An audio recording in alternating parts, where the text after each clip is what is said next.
कहानी की शुरुआत होती है अमेज़न की एक प्राचीन कहानी से, जिसके मुताबिक जंगल के अंदर एक जादुई पेड़ मौजूद था जिसे टीयर्स ऑफ द मून कहा जाता था। कहते थे कि उसके फूल की सिर्फ एक पंखुड़ी किसी भी जख्म को भर सकती थी और किसी भी श्राप को मिटा सकती थी। सदियों से कई लोग उस पेड़ की तलाश में निकले थे, लेकिन उनमें सबसे मशहूर था स्पेनिश योद्धा सैम। वो हर हाल में उस जादुई शक्ति को पाना चाहता था। फिर सैम और उसके आदमियों ने अमेज़न के खतरनाक जंगल का सामना किया, लेकिन कुछ समय बाद जंगल के असली रक्षकों ने उसे ढूंढ लिया और उसकी जान बचा ली। जैसे ही सैम ठीक हुआ तो उसने उनसे एरोहेड मांग लिया, जो उस जादुई पेड़ तक पहुंचने की चाबी माना जाता था। लेकिन रक्षकों ने इसके लिए साफ मना कर दिया, इसलिए सैम ने उन पर हमला कर दिया। मगर उसकी इस गलती की कीमत उसे बहुत महंगी पड़ी। सैम और उसके साथियों को एक श्राप मिल गया कि आज के बाद वो अमेज़न नदी के इलाके से कभी बाहर नहीं जा पाएंगे। फिर कहानी प्रेजेंट में आ गई, जहां बिल नाम का आदमी कुछ लोगों के सामने इसी कहानी के बारे में बात कर रहा था। उसने नक्शे पर उस पेड़ की पॉसिबल लोकेशन दिखाते हुए समझाया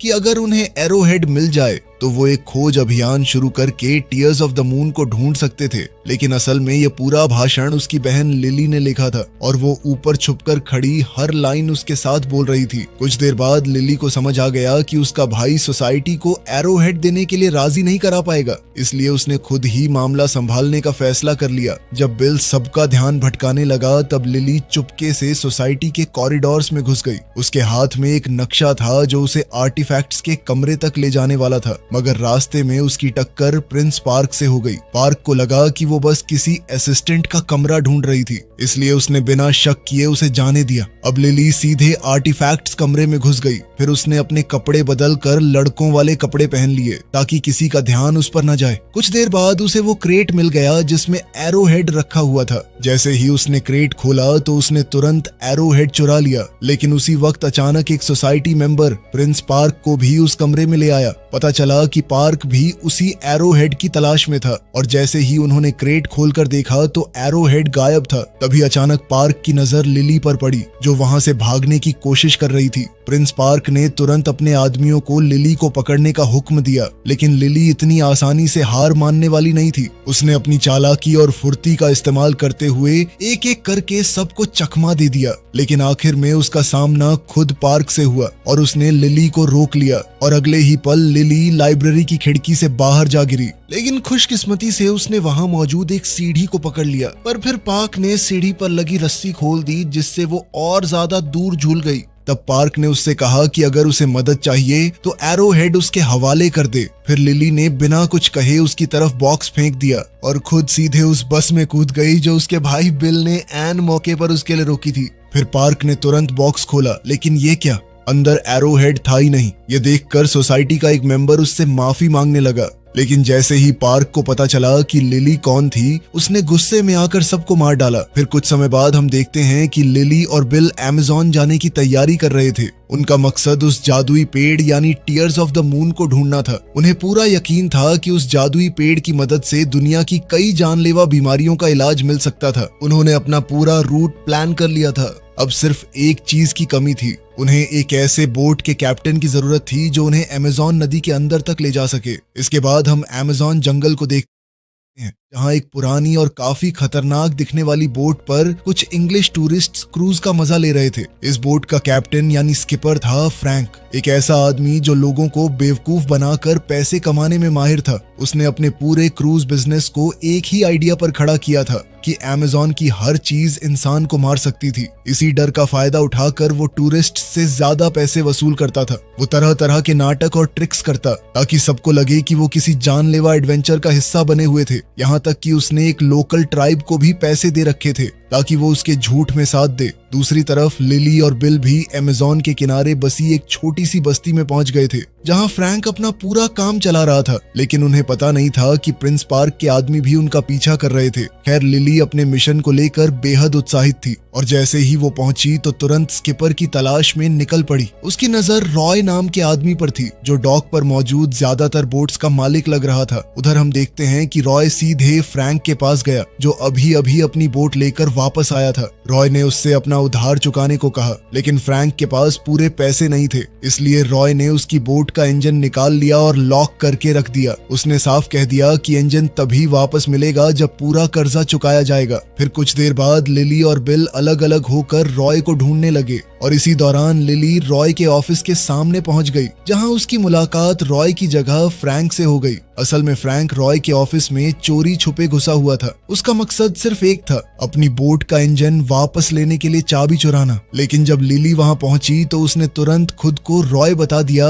ताकि उस पर कोई शक न हो। फिर लिली ने बताया कि उसे अमेज़न नदी के अंदर एक खास जगह तक जाना था और वो इस काम के लिए अच्छे खासे पैसे देने को तैयार थी। पैसे का नाम सुनते ही फ्रैंक ने दरवाजा खोल दिया। लिली सीधे अंदर घुस गई और बिना वक्त गवाए उसे नक्शा दिखाकर बताने लगी कि उसे कहां पहुंचना था। वहीं फ्रैंक अब भी रॉय बनने का नाटक कर रहा था। उसने कहा कि जहां लिली जाना चाहती थी वो जगह बेहद खतरनाक है। खैर, फिर उसने पूछा कि यह नक्शा उसे मिला कहां से। तब लिली ने बात को टालते हुए कहा कि ये बहुत ही पुराना और सटीक नक्शा है, साथ ही ये उसके पिता की आखिरी निशानी है, जो बचपन से उसे टीयर्स ऑफ द मून की कहानियां सुनाया करते थे। ये सुनकर फ्रैंक हंस पड़ा और उसने मजाक में लिली को किसी और एडवेंचर पर जाने की सलाह दे दी। तभी लिली की नजर उस बॉक्स पर पड़ी जिसे फ्रैंक खोलने की कोशिश कर रहा था। उसने तुरंत समझ लिया कि फ्रैंक उसकी चाबी चुराना चाहता था, लेकिन हैरानी की बात ये थी कि उसने खुद ही बॉक्स खोल दिया।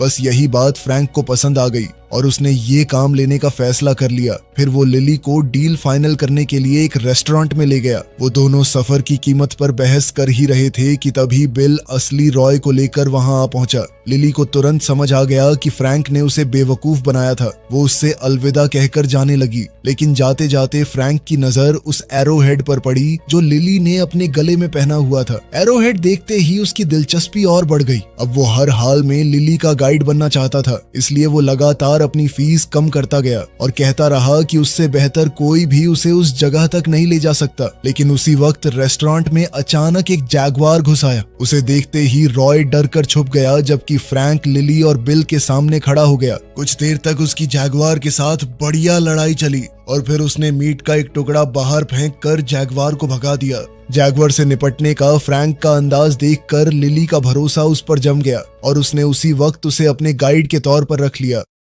कुछ समय बाद फ्रैंक डॉक पर उन दोनों को लेने पहुंच गया, लेकिन मुसीबतें अभी खत्म नहीं हुई थीं। असल में प्रिंस पार्क के लिए काम करने वाले कुछ लोकल लोगों ने लिली को अगवा कर लिया। उधर फ्रैंक और बिल रॉय के आदमियों से बचने के लिए बोट लेकर निकल पड़े। खुशकिस्मती से लिली ने भी ज्यादा देर नहीं लगाई। उसने डॉक के आसपास जबरदस्त दौड़ भाग और चालाकी दिखाते हुए अपने किडनैपर्स से छुटकारा पा लिया और आखिरकार फ्रैंक और बिल ने उसे बोट पर चढ़ा लिया। फिर जैसे ही तीनों वहां से दूर निकलने लगे तो पार्क को खबर मिल गई कि लिली उसके हाथ से निकल चुकी थी। ये सुनते ही उसने अपने आदमियों को सबमरीन ऊपर लाने का हुक्म दिया। वो किसी भी कीमत पर टीयर्स ऑफ द मून तक पहुंचना चाहता था, क्योंकि उसका मानना था कि उसकी शक्ति जर्मनी को वर्ल्ड वॉर 1 जीतने में मदद कर सकती थी। अब सबसे पहले पार्क ने उनकी बोट पर गोलियां चलानी शुरू कर दी, लेकिन जब उससे कोई फायदा नहीं हुआ तो उसने सीधे उन पर टॉर्पीडो दाग दिया। ऐसा लग रहा था कि अब तो सैम और उसके साथियों का बचना नामुमकिन है। लेकिन आखिरी पल पर फ्रैंक ने अपनी बोट को इतनी चालाकी से मोड़ दिया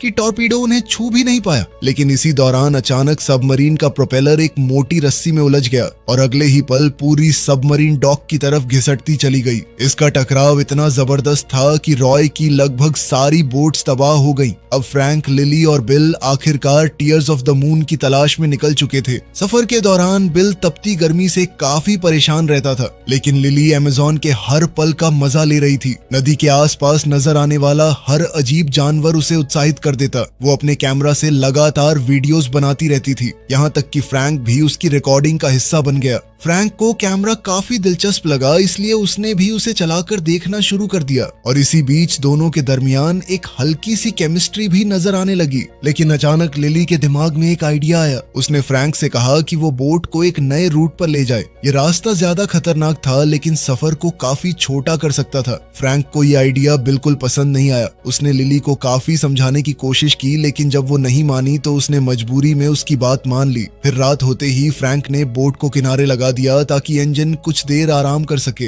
इधर बिल सोने चला गया, जबकि फ्रैंक और लिली डेक पर बैठकर बातें करने लगे। धीरे धीरे दोनों एक दूसरे को बेहतर समझने लगे। लेकिन तभी बिल के साथ एक अजीब हादसा हो गया। उसका सामना जैगवार सैली से हो गया, जो सीधे डेक तक पहुंच गई। बिल डर के मारे जमसा गया, लेकिन फ्रैंक ने आराम से सैली को आवाज लगाई और अगले ही पल वो बिल का चेहरा चाटने लगी। तब लिली को पता चला कि सैली असल में फ्रैंक की ही पेट जैगवार थी। ये जानकर वो काफी नाराज नाराज हो गई। उसे लगा फ्रैंक ने उसे बेवकूफ बनाया था और जो थोड़ा बहुत भरोसा उसने फ्रैंक पर किया था वो भी टूट गया। वहीं दूसरी तरफ पार्क ने भी अपना रास्ता बदल लिया था। उसका इरादा सैम और उसके श्रापित साथियों को ढूंढने का था, क्योंकि उसे लगता था कि वही लोग उसे जादुई पेड़ तक पहुंचने में मदद कर सकते थे। फिर कुछ समय बाद वो उस जगह पहुंच गया जहां सदियों पहले सैम और उसके आदमियों को कैद किया गया था। वहां पार्क सैम के पत्थर बने शरीर के पास गया और उस पर नदी का थोड़ा सा पानी गिरा दिया। अगले ही पल उसके शरीर से 2 सांप बाहर निकले। पता चला कि वो सांप सैम का ही हिस्सा थे। उनके जरिए सैम ने पार्क से बात की। फिर दोनों ने एक सौदा किया। पार्क एरोहेड ढूंढने में मदद करेगा और बदले में सैम उसे टीयर्स ऑफ द मून तक ले जाएगा। इसके बाद सांप ने इस सौदे की कसम खाई और फिर पार्क ने सैम और उसके साथियों को उनकी कैद से आजाद कर दिया। इधर अगली सुबह फ्रैंक और उसके साथी आखिरकार अमेज़न के खतरनाक बहाव तक पहुंच गए थे। जैसे ही वो खतरनाक पानी के बीच आगे बढ़े, फ्रैंक ने किसी तरह बोट को संभाले रखा। डर के बावजूद लिली जिद करती रही कि वो इसी रास्ते पर आगे बढ़े। बीच सफर में उनकी बोट लगभग एक खतरनाक ढलान से नीचे गिरने वाली थी। ये देखकर सबकी सांसें थम गईं, लेकिन फ्रैंक ने वक्त रहते बोट को संभाल लिया और उसे शांत पानी की तरफ ले आया, जिसके बाद उन सबकी जान में जान आई। खैर कुछ देर बाद फ्रैंक और बिल इंजन के लिए लकड़ी इकट्ठी करने लगे। तब बिल ने बताया कि वो लिली के साथ इस मिशन पर क्यों आया था, जबकि वो उसकी तरह एडवेंचरस बिल्कुल नहीं था। असल में जब उसे एहसास हुआ कि वो गे था, तब पूरे परिवार में सिर्फ लिली ही उसके साथ खड़ी रही थी और इसी वजह से वो उसके लिए कहीं भी जाने को तैयार था। उधर लिली चुपके से फ्रैंक के कैबिन में घुस गई और वहां उसे एक हैरान कर देने वाली चीज मिली। जब फ्रैंक वापस बोट पर आया तो लिली ने उससे कैबिन में मिले मैप्स और डॉक्यूमेंट्स के बारे में सवाल किया। उसे लगा कि फ्रैंक भी उसी पेड़ की तलाश में था। फ्रैंक ने कहा कि हाँ, किसी जमाने में ऐसा था, लेकिन बहुत पहले। उसने बताया कि अमेज़न आने की उसकी वजह भी वही थी। वो भी उस जादुई ताकत की तलाश में आया था, लेकिन उसे कभी ढूंढ नहीं पाया। लेकिन तभी अचानक फ्रैंक की किराए पर रखी हुई ट्राइब ने उन पर हमला कर दिया। कुछ देर तक वो लोग लिली और बिल के सामने यह नाटक चलाते रहे। फ्रैंक ट्रांसलेटर बनकर लिली और ट्राइब के चीफ के बीच बात करवाता रहा, लेकिन जब लिली ने बात कुछ ज्यादा ही आगे बढ़ा दी तो चीफ ने पूरा नाटक खत्म करने का फैसला कर लिया। कुछ समय बाद लिली ने चीफ से एरोहेड पर बने निशानों का मतलब पूछा। चीफ ने बताया कि जो भी टीयर्स ऑफ द मून की तलाश में निकलेगा, उसे पानी को पत्थर में बदलना होगा और एक टूटे हुए दिल को जोड़ना होगा। उसने ये भी बताया कि उस पेड़ पर खास फूल सिर्फ रेयर क्राइंग मून के दौरान खिलता था और उनके मुताबिक वो पल 2 दिन बाद आने वाला है। चीफ ने कहा कि पेड़ तक पहुंचने के लिए उसे ऐसे सांप का पीछा करना होगा जो अपनी ही पूंछ को काट रहा हो। ये सुनते ही लिली को याद आया कि उसने वही निशान मैप में देखा था। उसने तुरंत मैप देखा और उस सिंबल को वहां ढूंढ निकाला। अब लिली को लगा कि वो फ्रैंक के बिना बस एक नाव में बैठकर वहां तक पहुंच सकती है, इसलिए उसने फ्रैंक को उसका बाकी बचा हुआ पैसा दे दिया। मगर उस रात गांव पर अचानक श्रापित लोगों यानी कॉन्क्विस्टाडोर्स ने हमला कर दिया। उनका सिर्फ एक मकसद था, एरोहेड हासिल करना। फ्रैंक, बिल और लिली 3 अलग अलग कॉन्क्विस्टाडोर्स का सामना करने लगे, मगर लड़ाई के दौरान उनमें से एक ने लिली के गले से एरोहेड छीन लिया और उसे सैम तक पहुंचा दिया। एरोहेड मिलते ही सैम वहां से भागने लगा, लेकिन फ्रैंक ने उसका रास्ता रोक लिया और दोनों के बीच उस आर्टिफैक्ट को लेकर जबरदस्त लड़ाई शुरू हो गई। मगर इसी बीच सैम ने फ्रैंक को चाकू मार दिया, लेकिन पेड़ों के बीच से नीचे गिरने से पहले फ्रैंक ने एरोहेड वापस छीन लिया और उसे लिली की तरफ उछाल दिया। उधर चीफ ने लिली और बिल की जान बचा ली और दोनों को सुरक्षित नीचे ले आई। फिर उसने लिली से कहा कि वो नदी की नजर से दूर भाग जाए, क्योंकि कॉन्क्विस्टाडोर्स नदी के पार नहीं जा सकते थे। लिली भागने लगी, लेकिन सैम के सांप उस तक पहुंच गए और उसे जकड़ लिया। सैम कुछ कर पाता उससे पहले ही जंगल ने उसे और उसके साथियों को घसीटकर वापस नदी की तरफ खींच लिया। जब कॉन्क्विस्टाडोर्स ने खुद को संभाला, तब उन्हें समझ आ गया कि लिली तक पहुंचने के लिए अब उन्हें पार्क की मदद चाहिए थी। तब सैम के एक साथी ने अपनी मधुमक्खियां पार्क के पास भेज दी ताकि उसे उनकी हालत की खबर मिल सके। अगली सुबह लिली ने फ्रैंक को देखा और उसे लगा कि वो बिल्कुल ठीक ठाक था, लेकिन जब चीफ और बिल वहां पहुंचे तब उनकी नजर फ्रैंक की पीठ में घुसे हुए चाकू पर पड़ी। अब फ्रैंक के पास सच बताने के अलावा कोई रास्ता नहीं बचा था। उसने कबूल किया कि वो भी कभी सैम के कॉन्क्विस्टाडोर्स में से एक था, लेकिन वो और कुछ समझा पाता उससे पहले लिली को उसके शरीर से चाकू निकालना पड़ा। मगर हैरानी की बात ये थी कि चाकू निकालने के बाद भी फ्रैंक को जरा सा नुकसान नहीं हुआ। ये देखकर बिल वहीं बेहोश हो गया। खैर कुछ देर बाद लिली ने उसे होश में खिलाकर अलविदा कहा। उसने बताया कि सफर का बाकी हिस्सा वो सिर्फ फ्रैंक के साथ तय करेगी। उधर श्रापित कॉन्क्विस्टाडोर्स की मधुमक्खियां पार्क की सबमरीन तक पहुंच गई थी। पार्क ने उन्हें अंदर बुलाया। उनमें से एक मधुमक्खी ने मैप पर एरोहेड की लोकेशन दिखाई। फिर दोनों के बीच पूरी बातचीत हुई, जिसे देखकर पार्क के साथी भी हैरान रह गए। इधर सफर के दौरान फ्रैंक और लिली उसकी पिछली 400 सालों की जिंदगी के बारे में बात करने लगे। फ्रैंक ने बताया कि वो सैम का सबसे करीबी दोस्त था। इसी वजह से वो उसके साथ टीयर्स ऑफ द मून की तलाश में अमेज़न आया था, क्योंकि सैम अपनी बेटी को मौत के मुंह से बचाना चाहता था। फ्रैंक सैम के लिए नक्शे बनाता था और नदी का वो मैप जो लिली इस्तेमाल कर रही थी वो भी फ्रैंक ने ही बनाया था। फ्रैंक ने सैम के साथ जंगल की गहराइयों तक सफर किया था ताकि टीयर्स ऑफ द मून का जादुई फूल ढूंढ सके। लेकिन जब उसने देखा कि जिस ट्राइब ने उनकी जान बचाई थी सैम उनके साथ क्या करने को तैयार था, तब उसे समझ आ गया कि वो इसका हिस्सा नहीं बन सकता। फ्रैंक ने सैम को चीफ की बेटी की जान लेने से रोक दिया। इसी दौरान वो लड़की एरोहेड लेकर भाग निकली और अपनी आखिरी सांस लेते हुए चीफ ने सैम और उसके साथियों को श्राप दे दिया। इस तरह साल बीतने लगे और फ्रैंक और सैम बार बार एक दूसरे से टकराते रहे। आखिरकार फ्रैंक ने सैम और उसके आदमियों को एक गुफा में कैद कर दिया, जहां से जंगल उन्हें वापस नदी तक नहीं ले जा सकता था। अगले 300 सालों तक जंगल ने उनके शरीरों को तोड़ मरोड़ दिया और धीरे धीरे उन्हें डरावने राक्षसों में बदल दिया। लिली ये सब ध्यान से सुनती रही। फिर उसने फ्रैंक से पूछा कि उसने पिछले 300 साल कैसे गुजारे। फ्रैंक ने बताया कि उसने वही शहर बसाया था जहां लिली उसे मिली थी। इन सालों में उसने कई दोस्त बनाए और उन्हें खोया भी। बाद में उसने टीयर्स ऑफ द मून की तलाश शुरू की। उसने अपनी बोट बनाई और पूरी नदी छान मारी, लेकिन उसे कुछ नहीं मिला। आखिर में थक हार कर उसने तलाश छोड़ दी और वो टूरिस्ट गाइड बन गया। अपनी इस बेहद लंबी जिंदगी में उसने काफी सारी बड़ी बिल्लियों को भी पाला।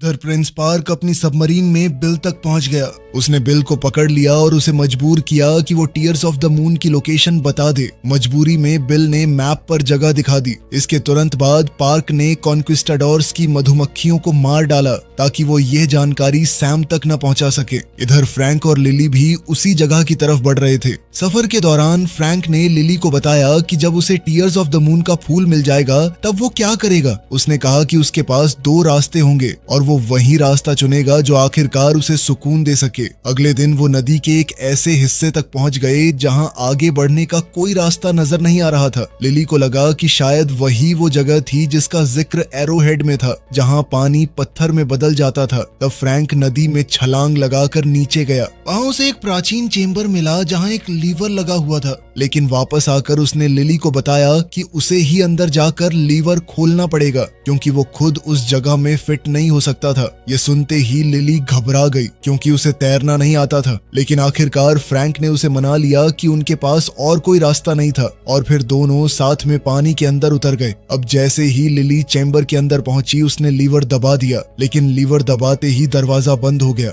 यह देखकर लिली बुरी तरह घबरा गई। तब फ्रैंक ने उसे किस करके थोड़ी सी हवा दी ताकि वो सांस ले सके। फिर लिली ने किसी तरह उस प्राचीन लीवर को पूरी तरह नीचे कर दिया। उधर फ्रैंक पर पिरानस का झुंड टूट पड़ा। धीरे धीरे वहां का सारा पानी निकलने लगा, लेकिन जब तक पानी पूरी तरह नहीं निकलता लिली के पास बाहर निकलने का कोई रास्ता नहीं। फिर जब फ्रैंक आखिरकार उस तक पहुंचा तो उसे लगा कि लिली डूब चुकी थी, लेकिन अगले ही पल लिली की आंखें खुल गईं और उसने फ्रैंक को थप्पड़ मार दिया, क्योंकि उसने उसे वहां अकेला छोड़ दिया था। खैर, कपड़े बदलते वक्त दोनों को एहसास हुआ कि उन्होंने आखिरकार पेड़ की असली लोकेशन ढूंढ निकाली थी। लेकिन तभी एक और बड़ी मुश्किल सामने आ गई। जैसे ही वहां का बाकी पानी भी निकल गया, उन्होंने देखा कि पार्क भी वहां मौजूद था और उसने बिल को अपना कैदी बना रखा था। मामला और भी खराब तब हुआ जब कॉन्क्विस्टाडोर्स की एक मधुमक्खी जो चुपके से उनका पीछा कर रही थी वापस जाकर श्रापित कॉन्क्विस्टाडोर्स को भी लोकेशन बताई। तभी पार्क ने लिली से एरोहेड छीन लिया। फिर उसने फ्रैंक को मजबूर किया कि वो अपनी स्टीम बोट से सबको उस गुफा के अंदर ले चले जहां वो जादुई पेड़ मौजूद था। मगर जब वो पेड़ तक पहुंचे तो वो सदियों से मरा हुआ लग रहा था। तब पार्क ने लिली से कहा कि वो पेड़ पर फूल खिलाए, क्योंकि ये करना कैसे है ये बहुत कम लोग जानते थे। लेकिन लिली ने मना कर दिया। फिर फ्रैंक ने कहा कि वो ये काम करेगा, लेकिन बदले में उसे फूल की एक पंखुड़ी चाहिए होगी। अब पार्क इस बात पर मान गया, लेकिन उसने बिल को अपने पास ही बंधक बनाए रखा।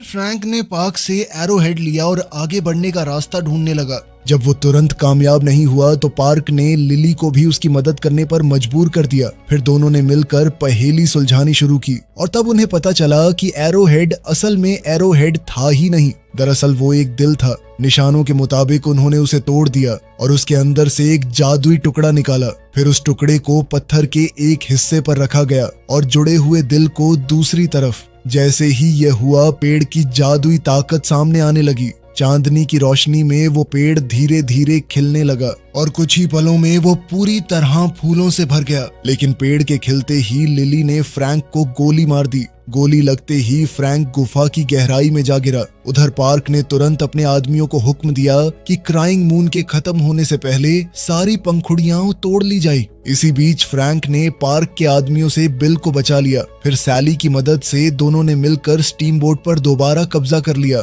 फिर लिली पेड़ पर चढ़ गई ताकि एक पंखुड़ी हासिल कर सके, लेकिन क्राइंग मून के खत्म होने से पहले उसे तोड़ने के लिए उसे बहुत तेजी से दौड़ना पड़ा। आखिरकार उसने टीयर ऑफ द मून की एक पंखुड़ी तोड़ ली, लेकिन उस पल वो पेड़ से नीचे गिर गई और वहाँ प्रिंस पार्क पहले से मौजूद था। उसने एक बार फिर लिली को धमकाया और कहा कि पंखुड़ी मेरे हवाले कर दो, वरना तुम्हें और तुम्हारे भाई को कोई नहीं बचा पाएगा। तभी अचानक पूरा पेड़ टूटने लगा। अपनी जान बचाने के लिए लिली ने पंखुड़ी छोड़ दी और पार्क को पकड़ लिया। वहीं दूसरी तरफ फ्रैंक ने गिरती हुई पंखुड़ी को पकड़ लिया। लेकिन कहानी अभी खत्म नहीं हुई थी। तभी श्रापित कॉन्क्विस्टाडोर्स भी पेड़ तक पहुंच गए और उन्होंने पार्क को मार डाला। उसके बाद वो लिली के पीछे पड़ गए, लेकिन फ्रैंक ने पंखुड़ी दिखाकर उनका ध्यान अपनी तरफ खींच लिया और उन्हें अपने पीछे आने पर मजबूर कर दिया। फ्रैंक ने बिल को सुरक्षित जगह पर छोड़ दिया और सैली को उसके साथ रुकने का हुक्म दिया ताकि वो बिल और लिली दोनों की हिफाजत कर सके। फिर लिली पेड़ से नीचे अपने भाई के पास आ गई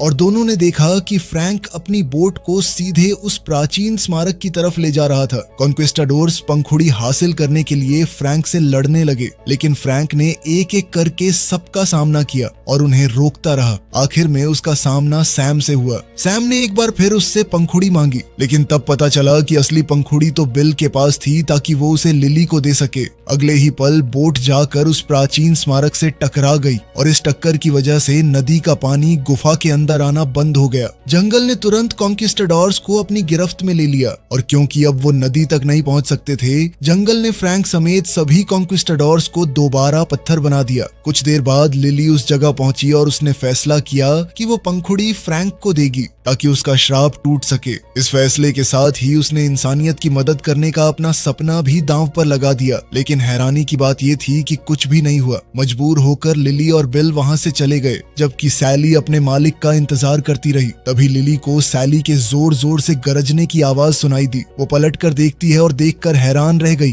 फ्रैंक जिंदा हो चुका था। लिली दौड़कर सीधे उसकी बाहों में जा पहुंची और तब उन्होंने देखा कि जादुई पेड़ ने उनके लिए एक और पंखुड़ी छोड़ दी थी। फिर कुछ समय बाद सब लोग वापस शहर लौट आए। अब फ्रैंक ने रॉय को अलविदा कहा और अमेज़न के उन जंगलों से लंदन की ओर निकल पड़ा। आखिरी सीन में हम लंदन की सड़कों पर अपने हीरो हीरोइन को देखते हैं। दोनों एकदम खुश हैं और अपने पालतू बिल्ले के तौर पे जैगुआर रखा हुआ है। वीडियो पसंद आई तो लाइक कर देना, चैनल को सब्सक्राइब कर लेना। मिलते हैं अगली वीडियो में।